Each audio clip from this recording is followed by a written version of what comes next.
ఏంట్రా అల్లరి ఎక్కువ చేస్తున్నావంటూ విద్యాశాఖ మంత్రి నారా లోకేష్ ఓ విద్యార్థి మెడపెట్టుకుని మరీ నిలదీశారు. మంత్రి ఎందుకు అలా చేశారు, ఆ విద్యార్థి రియాక్షన్ ఏంటి ఈ వీడియోలో చూద్దాం.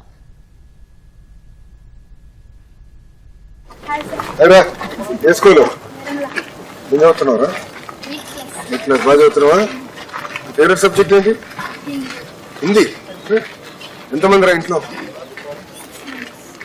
అక్క చెల్లెలు అన్న తమ్ముళ్ళ? ముగ్గురు అక్కలు ఉన్నారా నీకు? ఎక్కువ అల్లరి చేస్తా ఉంటా. హెయిర్ స్టైల్ బాగుందిరా, ఎక్కడ చేయించావు? చూడు చూసి ఉగ్గరిస్తున్నాడు నాకు. గుడ్ బాయ్రా. అవునా, బాగున్నావమ్మా? ఏం చదువుతున్నావు? 9th class. ఎక్కడ చదువుతున్నారు? ఎక్కడ ఎక్కడ దగ్గర రత్నాలు చోట్ల చదువుతున్నావా? బాగున్నారా తల్లి? నమస్కారం. బాగున్నామ్మా? నమస్కారం అమ్మా. అమ్మా తినాలి కదమ్మా, నడవాలి కదా అందరూ. అంటే ఆరోగ్యం పోతుంది. లేదంటే అందరం sugar factory, salt factory, oil factory అయిపోతున్నాం.